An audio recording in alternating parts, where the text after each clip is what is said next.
Hello, ladies and gentlemen. It's a Ukrainian show on Pod TV. My name is Sasha Star, and our today guests are Dr. Jonathan Lockwood. Welcome to the show, Jonathan.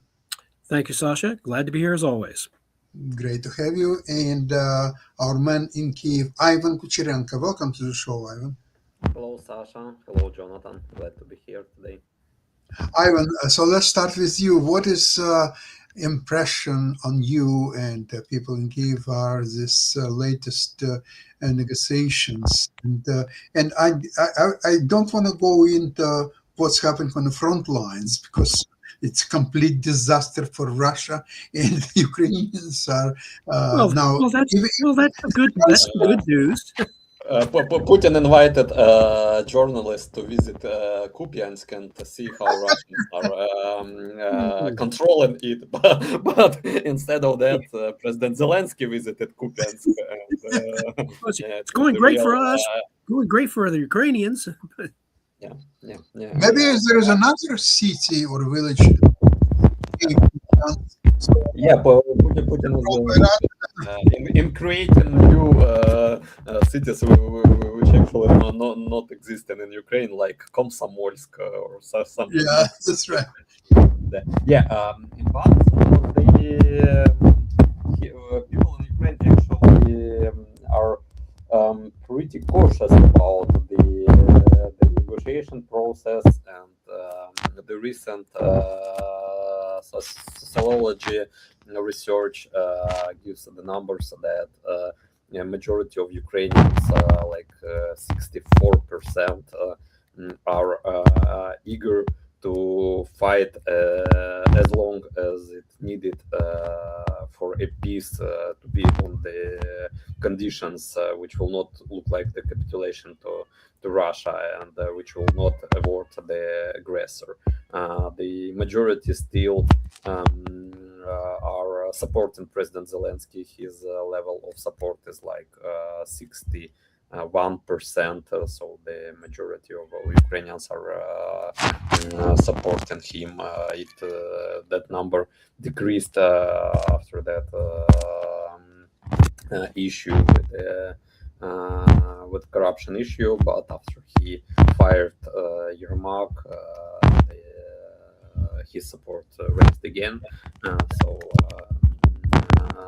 everything is like on. And I've seen small research in one Ukrainian media, and unfortunately, according to the audience of that media, they've asked when the war, in your opinion, will be ended,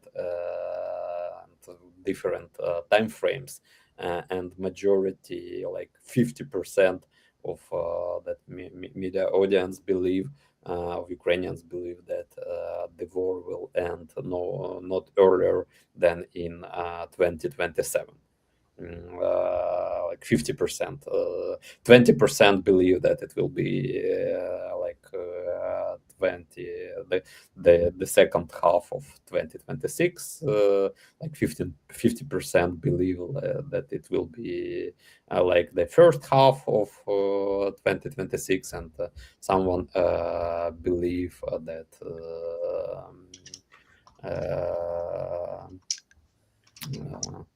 that it will be till the end of this year, but there are no illusions about that peace deal, and because this war is an existential war for Ukraine, and Ukraine cannot accept the requirements of Russia, and Russia is not so eager to accept the peace with Ukraine on the Ukrainian and European conditions, and they do what they do the most. They continue to attack Ukraine, continue to terrorize the peaceful population of Ukraine in cities, which then they cannot capture with military power, like in city of Kherson, which where from Russia was kicked off, and now they're doing that terrifying human safari every day. And I've got a video about it today for watch, so we can watch what's happening in Kherson every day. So let's watch this video right now. They're hunting us, like at a shooting range. They hunt ordinary people, children.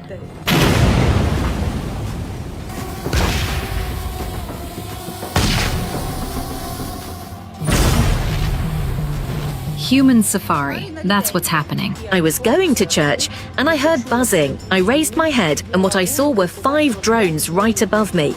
I'm walking and it hangs right above me and I don't know what it's thinking.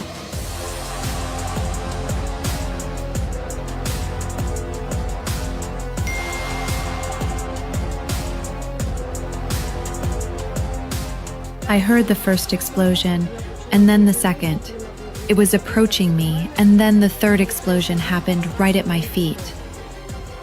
What saved me is that the explosive element did not trigger. The drone flew up really quickly, dropped the explosive, and exploded on the roof. The drone targeted the driver's and the passenger seats to make sure to hurt people in the car. If they see that this is a woman walking, or a man, or a woman, or a child, old or young, on a bicycle, they don't care. They don't consider us human. Right now, drones are constantly hunting people. What I can say is that while the world sleeps, we're dying here.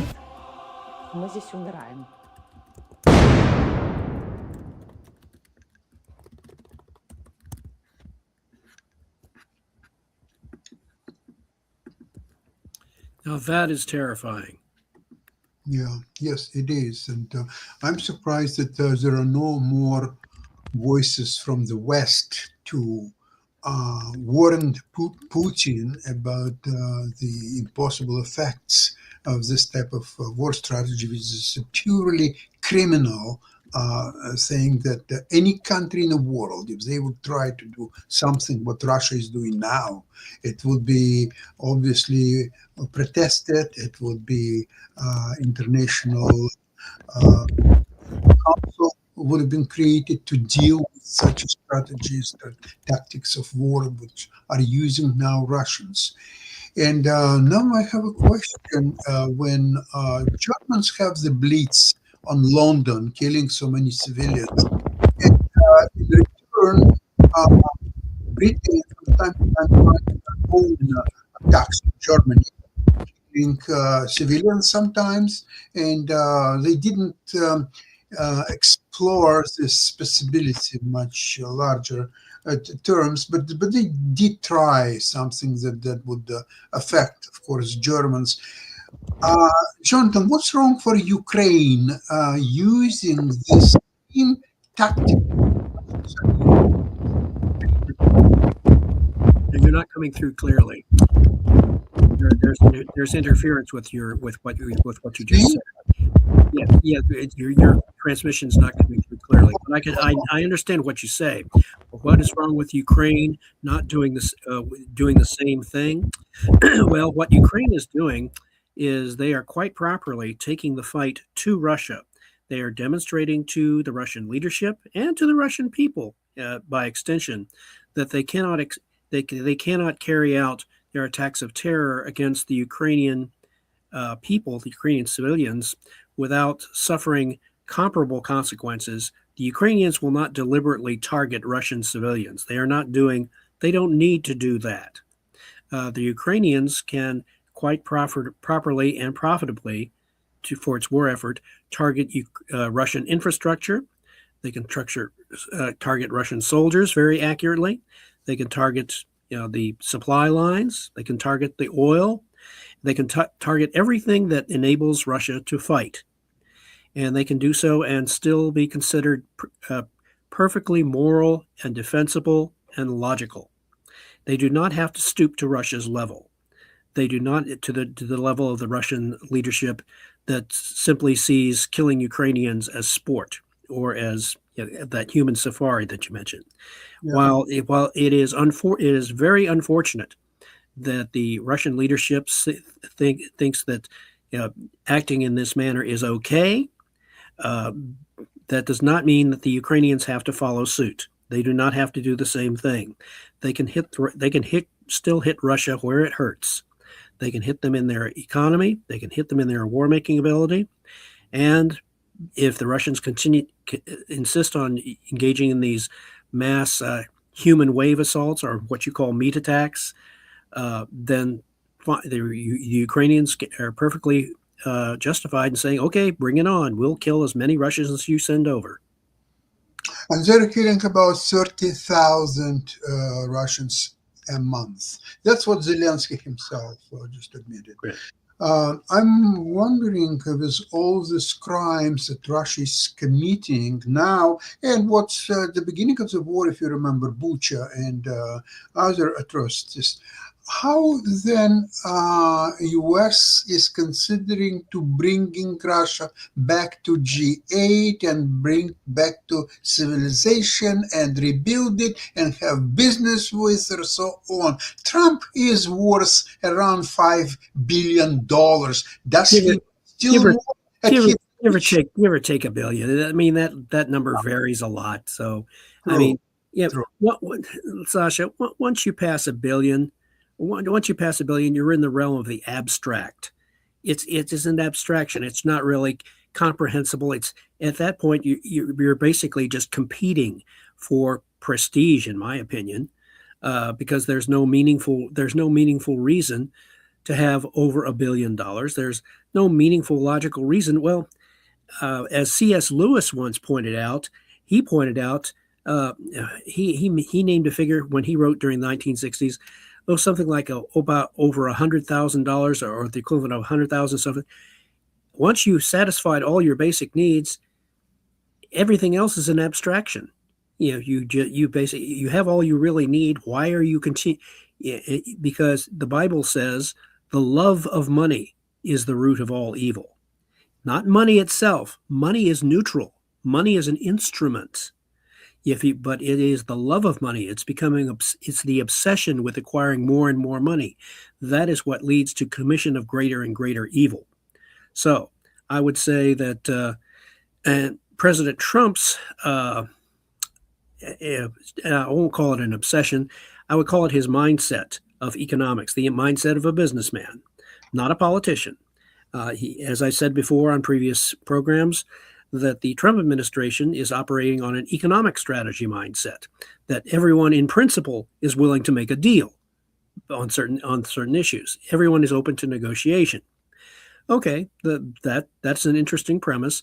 The current national security strategy of the Trump administration, as now that it's being explained by more and more people, it is an economically oriented national security strategy. It is a national security strategy which, in many respects, resembles my proposed national security strategy in the Russian view of U.S. strategy, seeing the U.S. as a geopolitical balancer, not as a world policeman, as a balancer, much in the same way that Great Britain was the balancer to the continent of Europe during the 18th and 19th centuries, designed to prevent any one hostile power or coalition from dominating the world island, in this case, the world island of Europe and Asia. And that is what the proper, nuanced national security strategy should be for the United States, not for just this term, but for the remainder of the 21st century and beyond, being the balancer. John, you have it still requires refinement. To accept your insistence of the global balancer. Because in viewing these negotiations that are underway in Europe, in Germany, in France, and elsewhere, and it's almost daily events. Right now, interestingly enough, Russia does not participate in these negotiations. And you know why? Because US is carrying Russian point of view. US is fighting for a Russian side, and therefore Russia has no business to be there because US is doing all this beating. So how does that work so well with your description of US as a world bouncer? Right now, I contend that you are mistaken because when you're looking behind the scenes and you're looking at, for example, President Trump's proposal to construct the Golden Dome, which in principle would be its net effect would be to neutralize the nuclear arsenals of both Russia and China. And that is why both Russia and China, why both Xi and Putin were objected to the Golden Dome. And they said that it was highly destabilizing. Not that it's highly destabilizing to their existence, it's destabilizing to their power. It neutralizes their main means of leverage over the West. And so I would dispute your contention that U.S. strategy is essentially pro-Russian. What they are doing, in effect, and other commentators have noted, that such as Victor Davis Hanson, is that the U.S. is striving to sees China as the primary threat, and that Russia is essentially being neutralized by exhausting itself in the current Russian-Ukrainian war, thus making it less of a threat in the longer term. As long as Europe, the European members of the NATO alliance, and along with Ukraine, are willing to step up and provide their own defense to counterbalance Russia. The U.S. sees its primary goal right now, the priority goal, as counterbalancing China and neutralizing its power or ability to project. So it's a much more complex equation than what you are suggesting. The U.S. is not pro-Russian in any real sense of the word. So right now, I would say the principal thing is that the U.S. the Ukrainians hold the key cards in this entire equation. It is their ability to utilize what means they have to continue to neutralize Russian offensive efforts, basically halt Russia's attempts to reestablish its own version of the Russian Empire. But the European allies see their best interest as being in helping Ukraine to neutralize the Russian offensive. And so right now it is still a very complex equation. I do not agree at all that the U.S. has suddenly turned pro-Russian. And there are other analysts who are noting the same thing. But what I would say is that U.S. national security strategy is still a work in progress. If I were to make suggestions for improvement, and it can be made better, it can be made to operate more effectively, that the U.S. should concentrate on upgrading the Space Force that President Trump originally created. It was a good thing when he brought about the Space Force, but what he did not do and what he should do is bring the U.S. Space Force to its full potential with a space fleet that would be, for example, starships that would be armed with lasers capable of destroying nuclear missiles in their boost phase. That is the key. You don't rely on satellites to try and destroy missiles in their boost phase, because if you have satellites versus satellites in low Earth orbit, you have set up a Mexican standoff. And I know this because of my experience in the 1997 Army After Next Winter war game, where we had set up a similar situation. The difference was we didn't have a space fleet there, and we certainly did not anticipate. Blue, the good guys, the U.S. is represented in the war game, did not anticipate that the Russians, red in that war game, would be able to execute a preemptive strike in space to neutralize U.S. satellites. That is the danger that currently exists, only we do not fully realize it. We're all these contractors are talking about putting up hundreds of satellites, and how are you going to protect these satellites? Well, you better hope you shoot first. Jonathan, there is one thing what I'd like to mention. You are talking a lot about this Star War operations, different ways of doing that. But Jonathan, it's years, dozens of years away. US has no money to do it anyway. So therefore, we are discussing something very hypothetical situation that USA has the money to do it. B, if it will have its mindset to do it, and the engineering and technological powers to actually execute it in a reasonable period of time. And I don't agree with any one of these 3 points. Nor do I agree with yours. I agree that here we are. Here we're basically we're making assertions against you. We're not stating absolute fact in either case. No, So no. The thing is, these negotiations, what are happening now, they're happening here and now. It's not 2 years from now or 15 years from now. It's right here, there, and now. And Ukraine now put US in extremely difficult position. There is not more talks about Witkoffs and Kushner, and there will be $1 trillion investments and so on. Now it comes down to nitty-gritty details. And Ukraine put for the first time that there will be absolutely no agreement without US guarantees. There we go. Now, okay, now here's where this gets interesting. Okay, because it's interesting, really. And US took a bite. They said, yes, US will provide. Oh my God, they got themselves into a huge big hole. Because next question, what exactly these guarantees? For how long are they? If Russia will attack Ukraine, is US going to militarily respond to Russians as part of its guarantees? Or you're in order for a Article 5 like guarantee, because that was one of the interesting developments, which I think is very much worth discussing, because if the U.S. does not, if Zelensky says, okay, he's not going to try to push for full NATO membership, what he would like to have instead is a security guarantee, which creates from the U.S., which creates the same effect, the same sort of level of commitment, which commits the U.S. to intervene on behalf of Ukraine if there is a Russian aggression. Zelensky goes much farther than Article 5. No, Article 5, if you read it, there are meetings, consultations about what was happening, was it a real attack or so on. No, Zelensky goes much farther.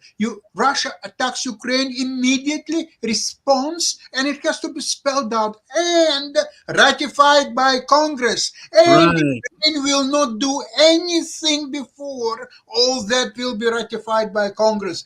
Right. So this is complete waste of time of all sides, because whether ratified by Congress or not, it's not going to be accepted by Russians anyway. So then what? Then the United States simply says, in this case, the United States simply says would say to Ukraine, okay, we will have the answer then is a bilateral agreement between the U.S. and Ukraine. It says, okay, in the event of Russian aggression against Ukraine, then we will intervene and directly assist you. And it would be that level of commitment. It would take that level of commitment, unilateral commitment on the part of the United States to guarantee, to effectively deter Russia from future aggression. And the trick there is it depends on how credible any future Russian leadership, Putin, past Putin, how credible they would view that potential deterrent against a future Russian attack. Now, the more the Russians continue to absorb massive casualties in this current war, I contend the less likely they are to be able to resume a war, as particularly if the European nations and the U.S. and others continue to engage in economic sanctions and effective sanctions and do not provide any carrots for Russia or any incentive for them to resume offensive operations in the near to intermediate future.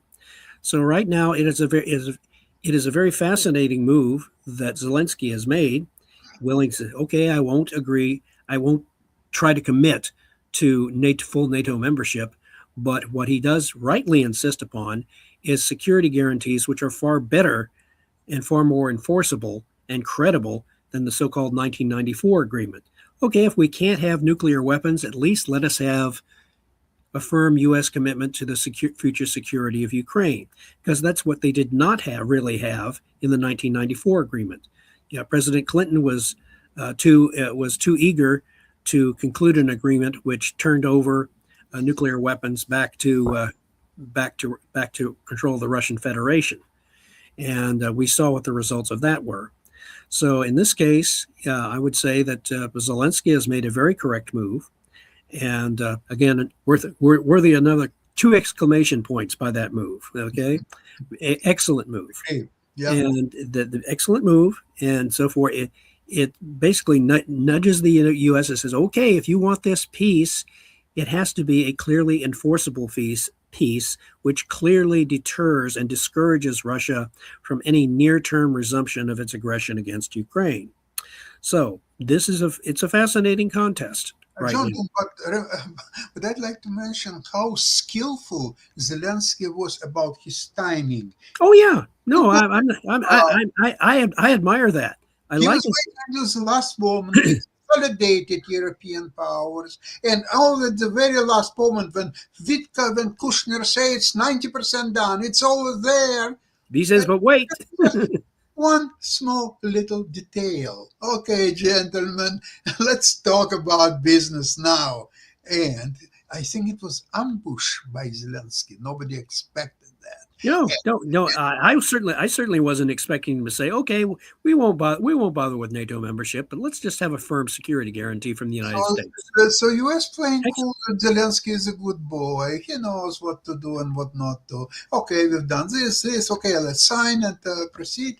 And here's Zelensky's ambush coming in, and it works magnificently. What I'd like to understand, though, is colossal amount of time and efforts are being spent in the last several days, if not weeks or so on, to get to the point when it's U.S. now has to deliver, not Ukraine, not Europeans, not even Russians, U.S. Okay, you were talking a lot, you were coming to Moscow, you were coming here and there. Now, let's do something. And I'll tell you, John, then maybe you know better than I, of course, the situation in U.S. Congress. What is your opinion? How likely that U.S. Congress will ratify that plan of Zelensky? What do you think? I think that Zelensky has timed it perfectly. That there is a great deal of support for Ukraine among the members of Congress. That is clear, and and there are certainly senators there who have enough of a knowledge of history to, especially among the Republicans, to know what the price of appeasement is, and they are not in favor of that at all. And so this is where the checks and balances system in the U.S. Constitution, where that works in your favor in this case, because there are enough congressmen and senators who are pro-Ukraine and who are very sensitive to the appearance of appeasing an aggressor, that I think that they could very credibly present President Trump behind the scenes. Of course, they don't have to be public about it, but they can meet privately and say, "Look, Mr. President, Here, Mr. Zelensky has provided a very sensible way for us to gain that to gain that peace that you desire, but to do so in a way which does not sacrifice either European security or Ukrainian security, and which does, oh, by the way, fit into your national security strategy of America First, of what I would call the geopolitical balancer. We want to provide enough support. The idea is to provide enough support to deter aggression without having to overstep your bounds and prematurely commit U.S. forces, which is what President Trump or his Secretary of War do not want to do. They do not want it to be overtly committing more U.S. troops and overstep their bounds, because it would run afoul of other commitments, budgetary commitments that the Congress wishes to make. So, they want to promote economic growth. They do not wish to unnecessarily overspend or overcommit military forces. But what they want to do is make a demonstrable, firm commitment to Ukrainian security, bilaterally if necessary. It would be nice. It would be nice to have if Ukraine were eventually admitted into NATO to sort of codify that solidarity. But in the interim, because politics is the art of the possible, it is the art of compromise. The U.S. political system was based on the concept of compromise. You can see compromises all throughout the construction of the Constitution and the Bill of Rights. And so this would be perfectly in accordance with the American political system. And President Trump should, if he is willing to listen to the senators, be willing to go with Zelensky's suggestion.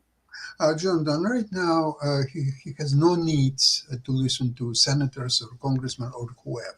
He runs his completely separate track of international diplomacy, run by his friends, relative real estate developers. And that has nothing to do with the Congress or the House, because these two people, Kushner and Witkoff, they were not elected, they were not appointed by anybody but Trump. So therefore, no accountability of what they're talking about, and all their agreements about $2 trillion Russian development fund and all that stuff. And here, once that issue will be sorted out about ratification of U.S. guarantees, then Zelensky unloads next bomb, which is even more scarier than that. The next one is that all agreements between Ukraine, Russia, US, Europe, or so on, all have to be bundled together in one package, which is on a level of international law. And all that would have to be ratified by Congress. How about that? Can you include there this $2 trillion Russian fund and the developments and so on? What do you think, Jonathan? I think that would be a bridge too far. I think that would be, they would have to first, any economic agreements or any economic sweeteners for Russia would clearly have to be left out, because they would right now the Europeans and the Ukrainians are not eager to reward Russia in any way, shape, manner, or form. Agree. So when there's all this package will come for signing of U.S. Congress, and there will be a phrase that no additional agreements are being implied in addition to what is there. So then all this going up in smoke. All the $1 trillion and all that stuff is up in smoke. It's nowhere. It's never existed. It's zero. Zilch. So how Mr. Trump is going to make his billions? Well, Ken, you're assuming that his primary motivation is making billions. Absolutely. It's keep in mind, again, once you reach billionaire status, it's all abstract. It's unreal. It's for you, me, and Ivan. I agree with that. It's beyond comprehension.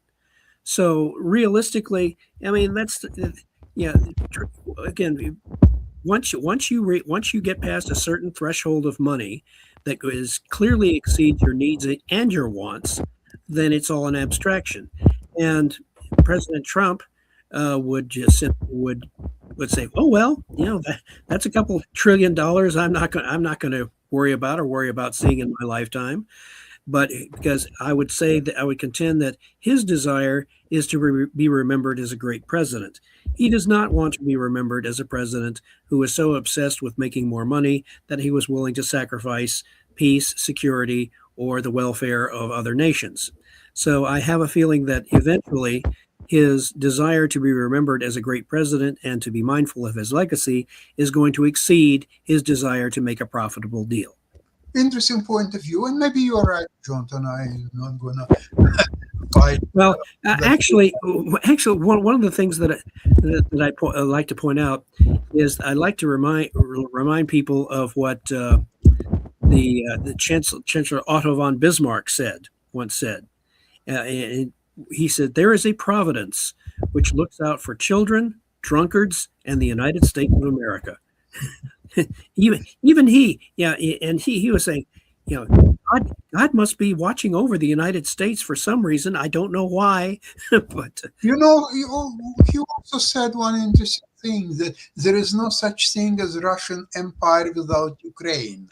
correct. Said that the same thing. So now, It now is you something. understand, you can understand now why Putin is fighting so hard.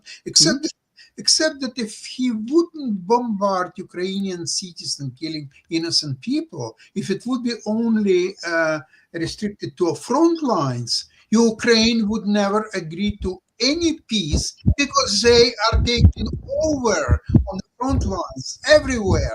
They bring us more people, Russians. 30,000 you can do better than that. Bring them all. There is absolutely no salvation for Russians on the front lines. This is why they are going on all this peace talk and negotiations. It kind of reminds me, in a strange way, the current state of warfare between Russia and Ukraine, with Ukraine effectively hiding behind its army of drones.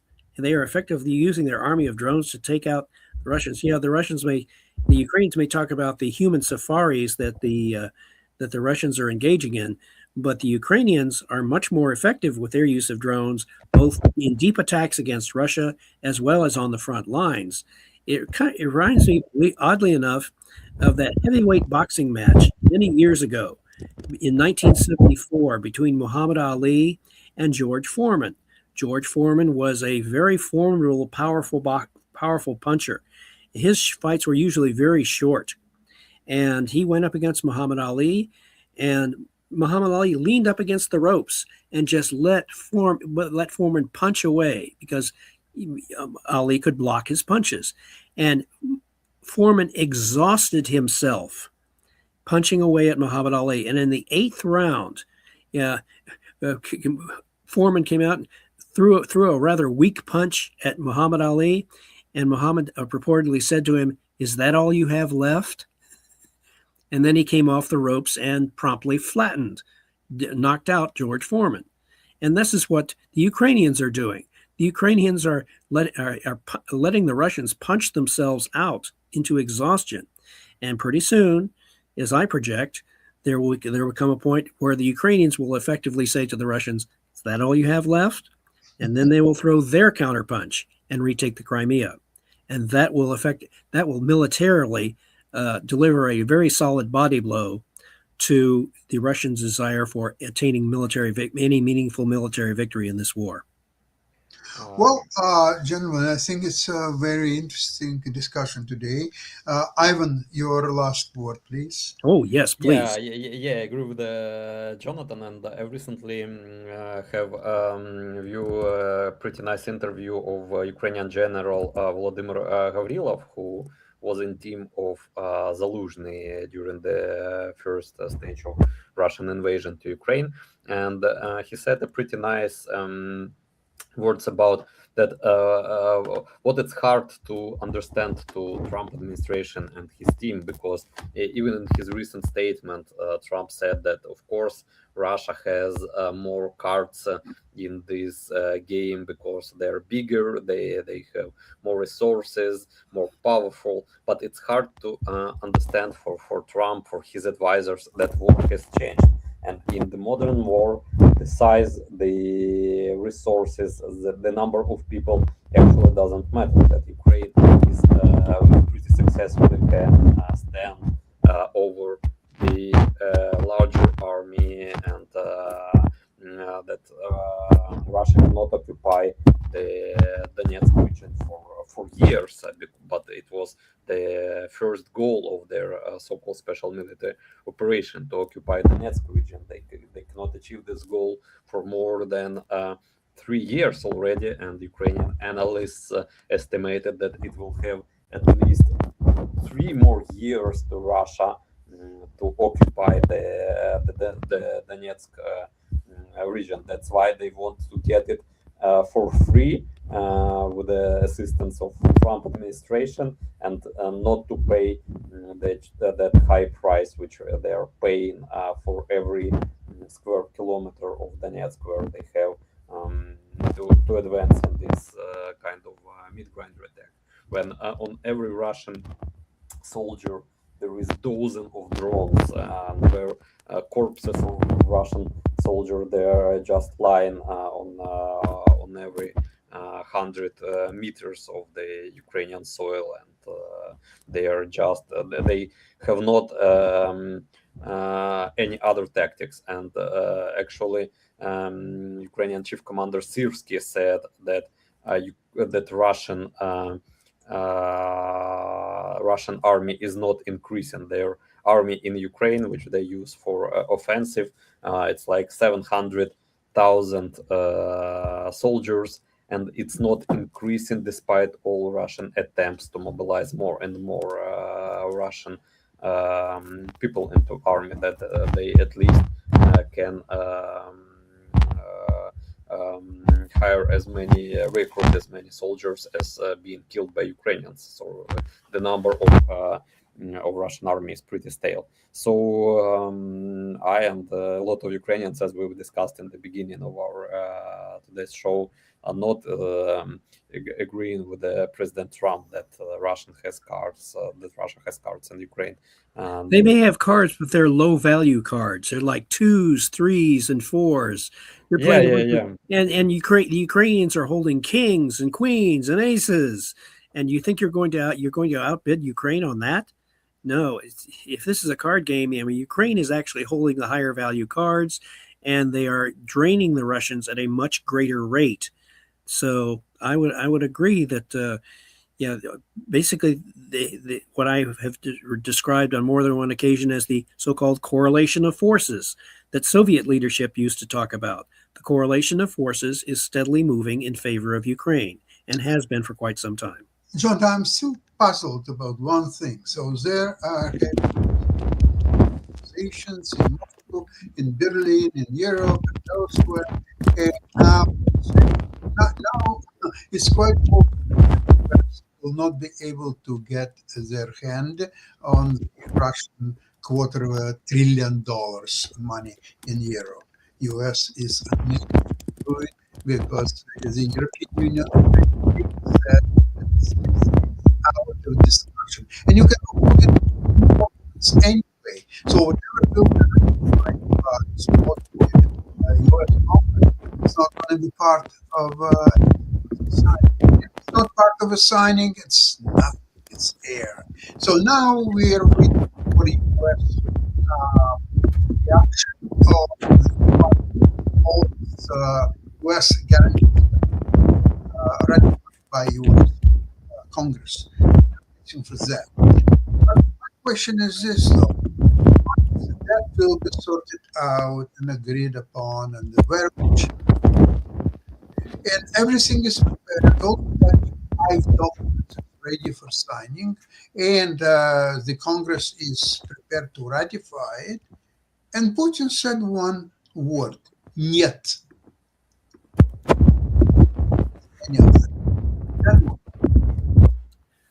Well, then the default is, it says, okay, we can, if the Ukrainians continue fighting, you continue losing troops at a greater rate. The Europeans are backing the Ukrainians, and we're not going to carry your water for you. And the U.S. senators will not ratify any agreement. U.S. senators and Congress will not ratify any agreement that rewards Russia. So in this case, the default is the Russians continue to absorb superior casualties, which they cannot really afford to do. And my prediction is probably the one that I deem most likely to happen, that early next spring, I would say March at the earliest, the Ukrainians will be in position to launch their counteroffensive against Crimea. That is when they will launch the decisive military blow. A decisive battle, which will clearly convince even the most fanatical Russian leadership that says, okay, this round we're not winning. We are going to fall back declare victory, go home, put the best face on it, and try to recover. Because the Russians are going to have more than their share of problems dealing with their so-called allies, the Chinese, to which they are on which they are still very dependent to have any continued support for carrying on the war. And the Chinese have their own political grievances and their own desires on Russian territory, which Russia will have to contend with, even if they get a neutral peace. Still, they are going to have to deal with their Chinese neighbors, and that the Chinese are going to want their kind of repayment and compensation for their having supported Russia. Okay, you provided no results. What are you now going to give us in return? And that will be a lovely contest for the rest of us to just sit back and watch, because the Russians and the Chinese will play off against each other. And at that point, what we say is, you leave them alone. you concentrate on the prosperity and the defense and of Ukraine and Europe, and I would say that what I estimate will be the case for the so-called Golden Dome defense. Remember when I spoke about initial operational capability versus full operational capability? Initial operational capability means, by the end of the Trump administration, is that they will have put together the basic components, a skeleton, if you will, a skeleton of the so-called Golden Dome. It is not able.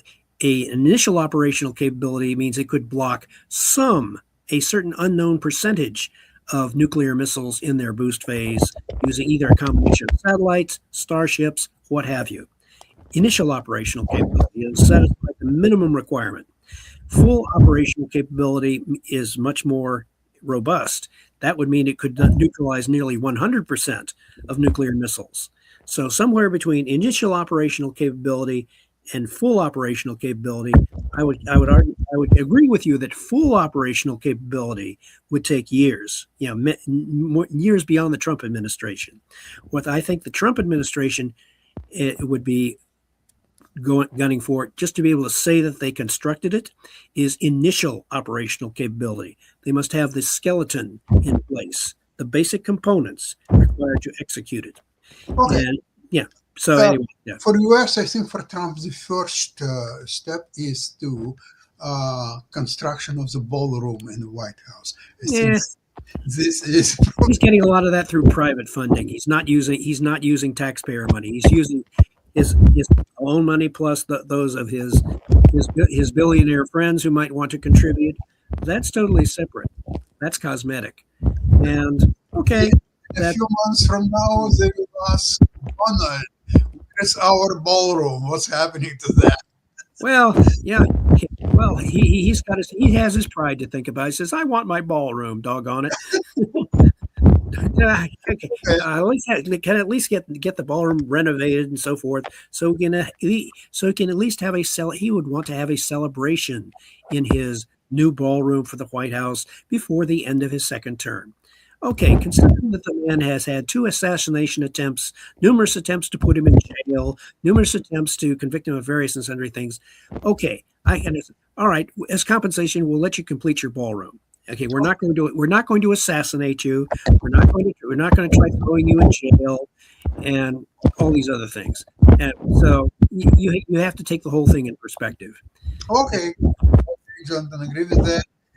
Gentlemen, thank you very much for a very interesting discussion. Program Slava Ukraini. God bless America. Героям слава. Thank you. Bye. Bless Ukraine, our province of Ontario. Thank you so much, and we'll see you Friday, same thing. Bye-bye.